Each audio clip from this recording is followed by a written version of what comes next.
While knowing what to put on your menu is crucial to having a successful meal prep company, I would argue that knowing what not to put on your menu is probably even more important because it'll be able to save you time, money, headache, maybe even save your reputation and avoid getting people sick. So in this episode, we're going to discuss some dishes and some items that you should think twice about before putting on your menu, and I'll discuss why as well. What's going on, eaters and feeders? My name is Casey, and on my channel I discuss business tips and tricks, startup hacks, entrepreneur mindset, and so much more based on my experience starting and growing Florida's highest rated meal prep company from nothing. If you want to learn more about marketing, production, sales, software, mindset, meditation, philosophy, and everything in between that you're going to experience along your entrepreneurial journey, I invite you to subscribe and turn on that alert notification so you don't miss out on any of my content. I produce videos weekly, I go live sporadically, and I don't want you missing out on one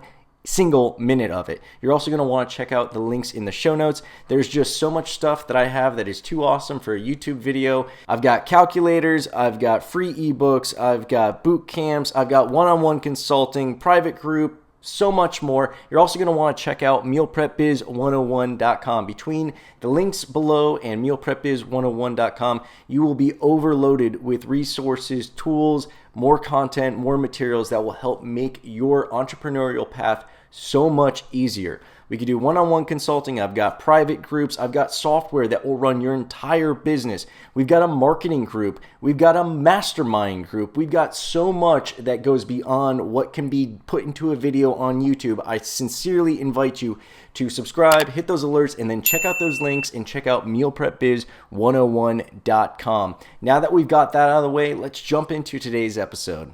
Welcome to our channel where we go behind the scenes for meal plan company Fit Food Fresh and other local businesses across South Florida. Make sure you hit the subscribe and alerts so you never miss a video, and hit us with any questions or suggestions. Now, before we get into the items I think you should avoid or at least think twice about before putting on your menu, I want to offer you this disclaimer. Almost anything is possible. If you have the right people in the kitchen and you've got the right plan in mind, you could pull off a lot of these dishes. And I even tell you some of the ways to pull off some of these items. We do most of the items that I'm about to discuss, but they are a little bit of a pain. They do take a little bit more consideration. Fortunately, we have a very talented and very experienced culinary staff, and our executive chef has basically seen it all. So this is a little bit easier for him to pull off.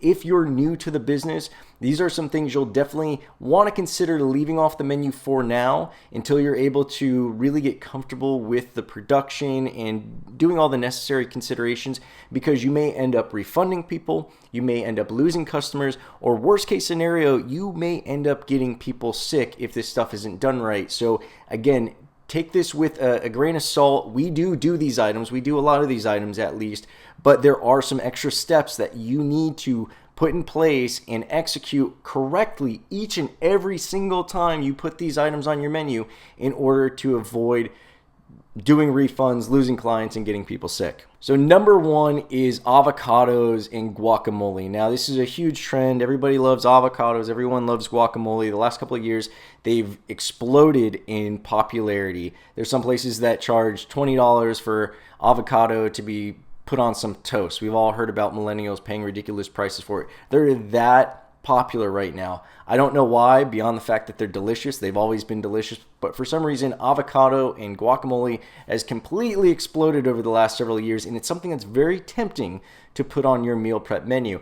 Now, if you've ever had avocados or if you've ever had guacamole, you probably realize why it's not such a good idea to put on your menu.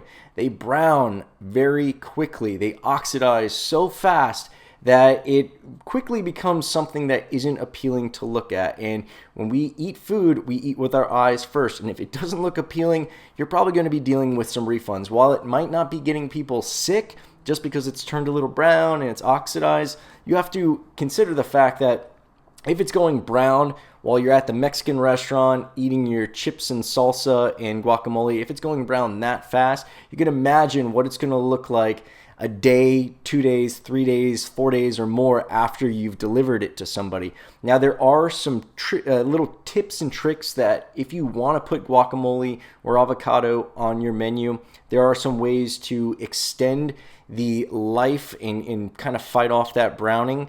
Now, one of them is going to be citric acid or using citrus. That will basically fight the oxidation process.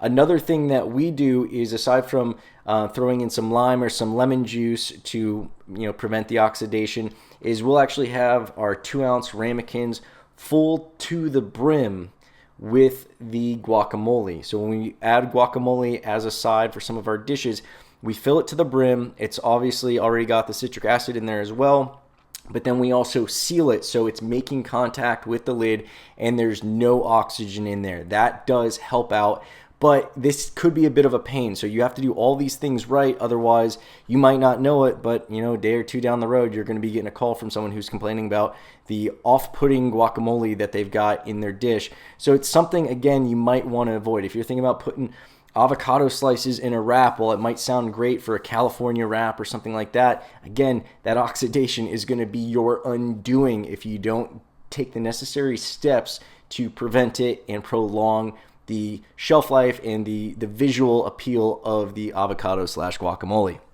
Now, number 2 is going to be sushi. Everyone loves sushi, right? Sushi's super popular, but inherently the fact that it's uncooked makes it a breeding ground for all sorts of bad stuff that is going to get people sick. Even if you keep it refrigerated in your facility and you keep it refrigerated throughout the delivery process, you don't know how long it's going to take that person to pick up that bag from their doorstep, how long it's going to be outside of the safe zone for food. Once it gets above the refrigeration temperatures, once it gets above 41 degrees, all hell can break loose, and you don't want to have that risk on some raw seafood items. Now, some of the ways that you can make sushi work, obviously cooking stuff, right? Cooking stuff will extend the shelf life. It'll just be like anything else. It lowers the potential for any of that bad stuff that makes people sick or worse. Has a chance to breed on that raw ingredient. You got to cook it. It's going to be sterilized. It'll be less appealing to all the bad stuff. Or you could also, if you want to go raw, stick to veggies. You could do some veggie sushi, and it gets a lot of the same itches scratched. While it might not be as appealing as some raw salmon or some raw tuna, it's going to be a lot safer in the long run if that's what you're putting on the menu. And like I said, it'll scratch enough of the itches for enough people. The people who want that real experience, they're just going to have to go out and get it from a restaurant, because it's not something, sushi's made to be eaten fresh. In legit sushi places, you're getting it right at the bar, right after it's, left the hands of the sushi master, and it is not something that is meant to be eaten a day or several days later and go through whatever logistics process that might be compromising the refrigeration chain. Hard tacos just don't do well. They snap a lot. We tried to do taco shells on a few different occasions. They snap during delivery, so we've got people that don't have a full taco. You can imagine, how frustrating it is to order tacos, be looking forward to tacos, maybe even wait until Tuesday to have that as your lunch, and you've got a bunch of 2 halves of shells in your container. Obviously, you're going to be getting a call about that, and even if they don't demand a refund, it's just not going to be a pleasurable experience, and odds are they're not going to buy it next time. If they don't buy it next time and you have a decrease in sales, why are you putting it on the menu, right? So some of the stuff that you can do is you could use soft shell tacos, and I mentioned this in another video. You can also use lettuce wraps to pull off the tacos. Hard shells are probably a big no-no. They just take up too much space, and there's too high of a likelihood of them being crushed into crumbs and all sorts of shards that aren't really going to give the same taco experience that people are expecting.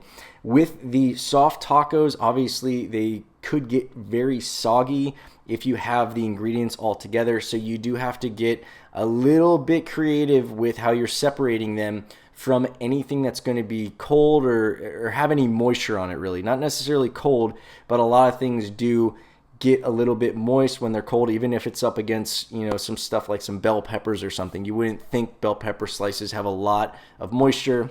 you'd be surprised how much gets wicked out when it's in direct content with like a flour tortilla or something like that. So what we do is when we absolutely have to use flour tortillas with tacos, we make a little taco kit and we wrap it in saran wrap, which keeps it nice and safe and keeps the moisture away from the tortillas and keeps them from getting soggy. Now, speaking of soggy, let's discuss wraps. Yes, wraps, those are another item that we do have on our menu, but we learned the hard way that there's special ways that you have to build the wraps. And at the end of the day, I always tell people that I recommend enjoying your wraps and your salads and other quickly perishable items fast whenever they're eating cruciferous vegetables. And this goes for a few different things. I'll go off topic for a little bit. There are certain items that are obviously going to be better on the first day of delivery than they are going to be on day 3 or 4, depending on your delivery schedule, maybe 5, 6, 7 if you only deliver once a week. So those are always the items that I tell people to enjoy first. Wraps, just like the flour tortillas, they are going to get soggy. Now, there are ways that you can stack the wraps so the moist items are kind of separated from the wrap itself, but it's inevitable that you give it a couple of days and it's very hard to make a wrap that is enjoyable and also dry enough to have all dry ingredients in there that you're still going to enjoy eating. So in many cases, after about 2 or 3 days, the wraps start getting a bit soggy, they start falling apart. And while some people are just fine with it, it's not always the best experience. So that's one thing that you want to have in mind, because wraps will sell the first time very well.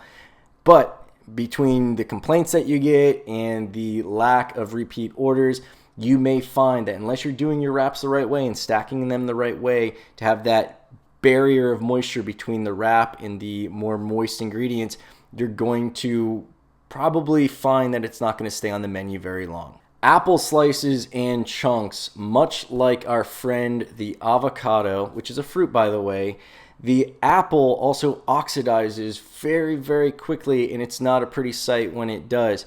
Gets a bit brown. We all know what it looks like after, just a few hours, just probably not as fast as the avocado, but after just a few hours, you will have a very brown apple slice or apple chunks, whatever you're trying to pull off, and it's not going to be very appealing.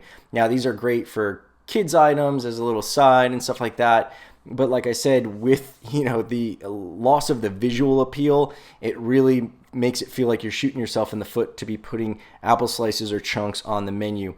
Much like avocados, the enemy is oxygen. So if you're able to create a barrier between the oxygen and the apple, you can buy yourself some time. Again, citric acid works. You could use also mayo, like we have a Waldorf salad, and we use the dressing to basically coat the apple so it creates that airtight barrier. And you have to be careful with the way that you mix the apples in there. You want to make sure every single inch of that apple is covered in the dressing so that you don't have any oxygen making contact directly with the apple and turning everything brown. And then I've also heard, we haven't tried this ourselves because we normally do pretty good with lemon juice and citric acid or whatever else, but also soda water supposedly also helps prevent, very similar to citric acid, helps prevent the apples from browning. And unlike the citric acid or the dressing, soda water is a way to do it without any taste. Now, I would recommend maybe almost like a blanching procedure where you just have a bunch of soda water. Afterwards, maybe you can drink it. Sounds like it'd be a nice little drink. It only tastes a little bit like apple. But again, we haven't tried that. We have put apples, like I said before, in our Waldorf salad, and we've done them a couple of different ways with citrus, and it works well. We have a chicken salad that also has some apple chunks in it, but again, we coat it in mayo, so we try to make sure that there's no way for that oxygen to get in contact with that apple. Now, these are one of my favorites. It's French fries and tater tots. I love me some potatoes, especially when you have them in a French fry or tater tot form. But unfortunately, those delicious little morsels just don't translate as well through the common instrument that is used for reheating meals, the microwave. Now, a lot of people with meal prep companies, they're all about the convenience. The microwave is always going to be faster than the oven. So when you're microwaving this stuff, you have to think about the reheating process for all of your menu items. That's probably one of the best pieces of advice that I could give you. Think about how, reheating anything potato, but especially anything that's been fried, goes through the microwave. Now, what I do, because we do offer potato chips, we do offer French fries, we do offer hash browns. What I like to do when I have time is I'll throw those bad boys in the oven. I'll spend a few extra minutes to make sure that they're crispy. I'll just use the toaster oven at home, but a lot of people are eating these meals at the office. Some people are even eating this stuff in their car where they're not even able to reheat it at all. And you want to make sure that there's items on the menu, and the ingredients on the menu are all going to be things that you've put on there with the mindset of where they're going to be eaten, where they're going to be enjoyed. Now at the office, they're probably not going to be throwing it in the oven, and that means it's going to be going through the microwave.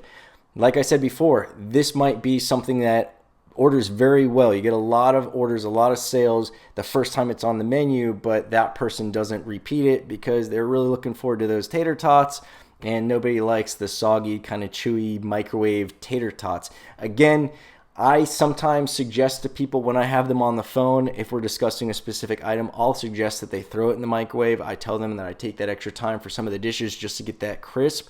This is definitely one of those times that I would suggest doing that. You might want to hold off on offering these things on your menu. I know tater tots are very popular for breakfast items. Who doesn't love tater tots, right? You might want to hold off if that's something that you're not willing to compromise on and you're a little weary of the possible negative backlash that you might face by having these in a dish as a side or something. Lastly, battered items. Very similar to the problems that you have with French fries. Really anything that is battered and meant to be fried and have a crisp on it, it's very hard to get a crisp out of a microwave. Again, we have some battered items. We have an excellent fish and chips that I always put in the oven. I probably wouldn't even bother eating it if all I had was a microwave. If I'm just planning on eating that dish or whatever dish it is for lunch at the office and all I have is a microwave, I wouldn't be ordering any of the fish and chips, because that fish and chips also comes with potato chips, which again, like the French fries, I've got to put in the oven. I can't do these things through the microwave. They're just not as satisfying when they're so limp, when they're meant to have that crisp to them. So there's a lot of items that you think might translate well on the menu, but going through between the logistics process, like I mentioned with the sushi, and possibly compromising the refrigeration chain, or going through the realities of being cooked in a microwave, these items, while they may sell well initially the first time, you're going to find you're either going to get some complaints or a decrease in sales. Just because it's crispy when it leaves your kitchen doesn't mean you've done the right job, because it still has to go through the refrigerator and the microwave. And I assure you, I can't think of anything that does that as well as when it's coming out of a kitchen, when you're at a restaurant or your kitchen at the meal prep, or when you're cooking it at home. When it's fresh and you cook it and it's crispy, that doesn't mean anything. It could easily lose all of that crispiness, and probably will lose all of that crispiness by sitting in a refrigerator, being cooled down, condensation, all sorts of moisture gets attracted back into the item, whatever it is. And especially when you're frying something, it is just a magnet. It's a sponge for all that moisture that's in the air. Gets sucked back in there, goes through the microwave, kind of steams it, really doesn't crisp it. And like I said, it just doesn't translate well. I've got more videos that discuss items that you should be putting on the menu and the approaches that you should have in mind when you start designing a menu. So check out those videos. I also want to remind you to subscribe and turn on those alert notifications if you haven't done so already. And this is your final reminder, in this video at least, to check out the links in the show notes and check out mealprepbiz101.com for all of the resources, tools, tips, materials, content, all that other stuff I mentioned in the beginning of the video. Until next time, I look forward to helping you grow as a business, as an entrepreneur, and as an individual. Have a good one.